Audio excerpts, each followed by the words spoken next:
접속을 살펴보면 이 앞부분에 명사가 붙거나 이 사이에 조사가 붙어서 활용이 됩니다. 그리고 이렇게 조사가 붙는 경우에 해석이 잘 안 될 수 있거든요. 그럴 때는 이 사이나 쓰라를 뭐로 바꿔서 생각해 보시면 돼요.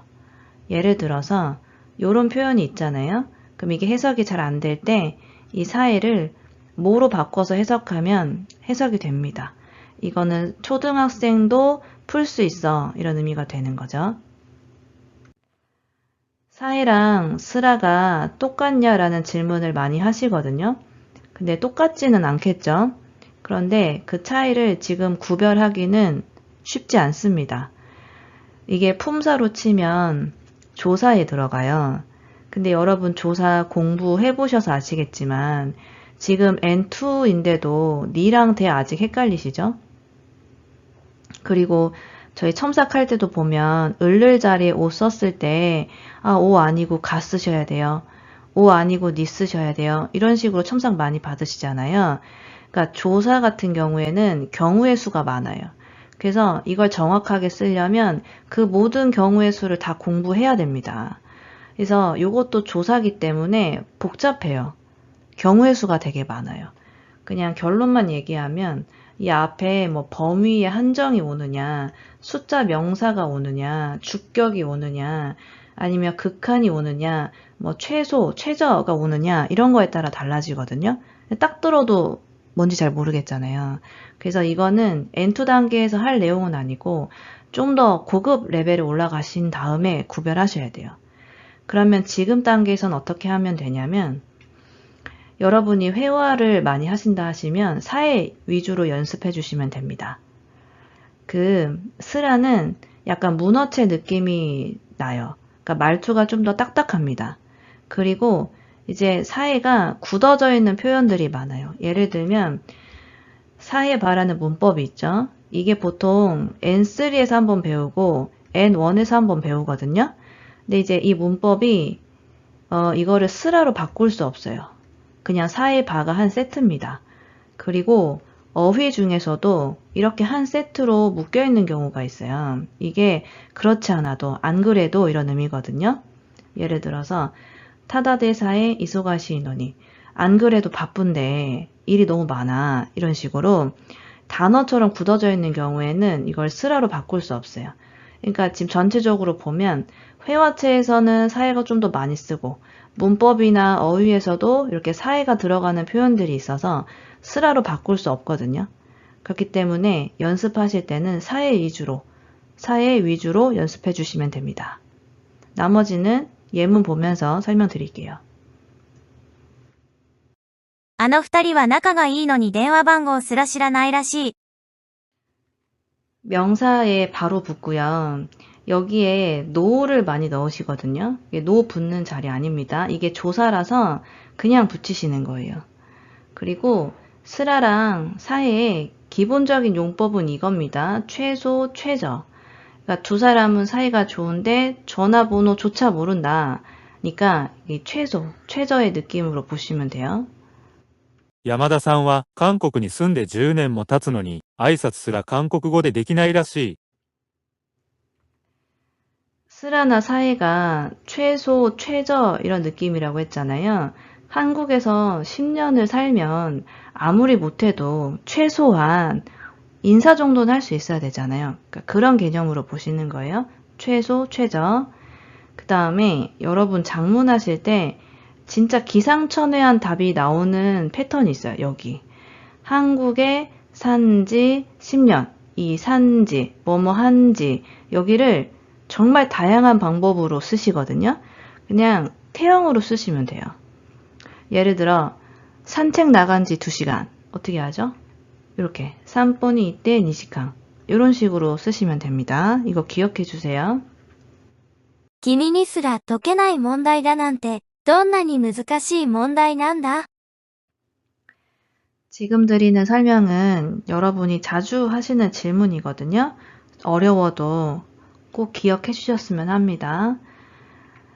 여기에 조사가 들어가는 경우가 있어요. 근데 이런 경우는 대부분 이 앞에가 주격이나 주체일 때 그렇습니다. 요 주자거든요. 그러니까 주체라는 거는 뒤에 오는 동작의 동사의 주체를 말해요. 그래서 대부분 여기가 사람입니다. 그리고 여러분이 가능형 공부하실 때 진짜 질문을 많이 하시는데 저희가 설명을 안 하고 넘어가는 것들이 있어요. 그게 뭐냐면 가능형 예문에서 여기에 니가 들어가는 경우가 있거든요. 근데 이거 해석할 때는 니를 해석 안 하죠. 나는 못해. 너는 이해 못해. 이런 식으로 니가 해석이 안 되는데 니를 넣잖아요. 그래서 이거에 대한 질문을 많이 하시는데 저희가 설명을 안 하고 넘어갑니다. 이게 왜 그러냐면 자, 일단 여기가 가능형 동사죠. 그리고 와카루 같은 경우에는 이 원형 안에 가능형의 의미가 포함되어 있어요. 그래서 이 동사는 와카레루로 쓰지 않습니다. 안 써요. 와카루 자체가 이해할 수 있다입니다. 그래서 이렇게 가능형의 동사가 오는 경우에 이 동사의 주체 있잖아요. 이걸 할 수 있다 없다의 주체 뒤에 니를 붙일 때가 많아요. 근데 이게 일괄적으로 적용되는 문법이 아니에요. 니가 들어가서 자연스러운 문장들이 좀 있긴 한데 모든 문장에 다 이걸 넣어야 되는 건 아닙니다. 그러다 보니까 근데 이게 니가 들어가는 문장이 꽤 많아요. 그래서 여러분이 질문을 많이 해주시는데 이걸 답변을 안 하고 넘어가요. 왜냐하면 일괄적으로 적용할 수 있는 게 아니기 때문에. 그래서 여기서도 보면 토케루가 지금 가능이잖아요. 그래서 이걸 할 수 있다 없다의 주체, 이 사람한테 니가 들어간다고 보시면 됩니다. こんな簡単な問題、小学生ですら解けるよ。 여기에 조사가 들어가는 경우에 이 앞부분이 주격, 주체, 그러니까 사람인 경우가 많다고 했죠. 그리고 여기에 니를 넣어야 될지 대를 넣어야 될지 모르겠다. 이건 헷갈리는 게 당연하고요. 실제 같이 써도 되는 경우도 있고 그래서 명확하게 구별하긴 힘든데 어떻게 방향을 잡으시면 되냐면 원래 이 조사가 갖고 있는 성격을 생각하시면 돼요. 니는 뒤에 오는 동사의 대상이 되는 거죠. 이 동작의 대상으로 보시는 거고 대는 대용법 중에 여러분이 싫어하는 거 있죠? 한정, 범위를 한정하는 용법 있잖아요. 그러니까 지금 초등학생이란 범위를 잡고 이걸 최소로 보는 거예요. 초등학생도 풀 수 있는 문제다. 이런 식으로 범위를 잡아서 이야기한다고 보시면 됩니다. 夫は酔っ払いすぎて、話すことすらまともにできなかった。 주의하실 점이 이제 여러분이 작문을 하실 때 보면 이걸 동사에다가 그냥 바로 붙여버리시는 경우가 많아요. 근데 이게 품사가 뭐라고 했었죠? 조사라고 했죠. 조사는 기본적으로 명사에 붙어요. 내가, 와타시가, 그죠? 나한테, 와타시니 이런 식으로 명사 뒤에 조사가 붙어요. 그래서 이렇게 명사 역할을 해주는 뭔가를 넣어서 붙여주셔야 됩니다. 그냥 동사 바로 붙이시면 안 돼요. 昨日は忙しすぎて、ご飯を食べることすらできませんでした。 여기도 보면 동사 뒤에 코토를 넣어서 접속을 해주죠. 今、喉が痛くて水さえも飲めない。 물조차도 못 마신다 이런 의미죠. 그러니까 한국어도 보면 물조차 못 마신다. 물도 못 마신다. 물조차도 못 마신다. 이런 식으로 조합해서 쓰잖아요. 그래서 여기 뭐가 들어가도 괜찮습니다. 이게 틀린 문법 아니에요. あなたさえいれば、私は他に何もいりません。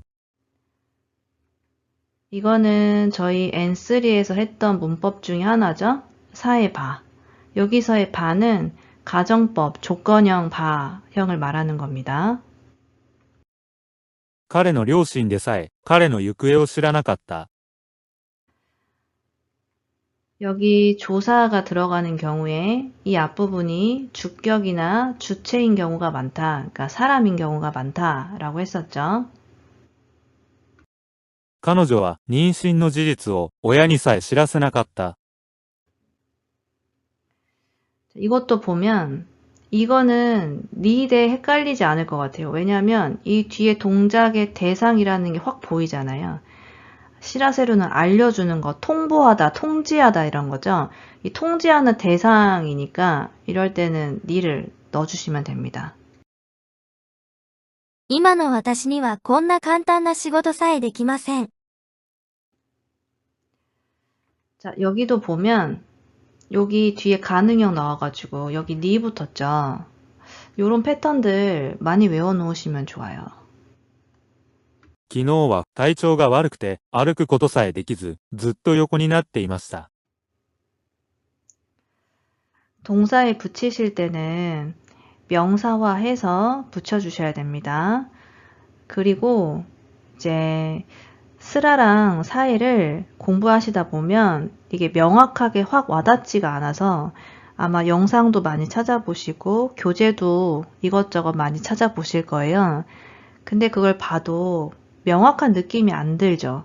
근데 그게 어쩔 수 없습니다, 여러분.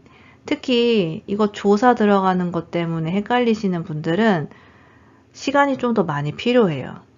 여기에 조사 니나 대가 들어가서 헷갈리는 거잖아요. 근데 저희가 지금 N2 공부하는 중이잖아요. N2 공부하는 중에서는 니랑 대를 명확하게 구별하는 분이 많이 없어요. 니의 용법 몇 가지 정도 말씀하실 수 있으세요? 제가 예전에 준비했던 영상에서만 해도 한 8, 9가지 용법이 있거든요. 대 같은 경우에도 한 5-6가지 용법이 있어요. 근데 아직 니 대를 헷갈릴 단계거든요. N2면 니랑 대를 명확하게 구별 못하는 단계예요.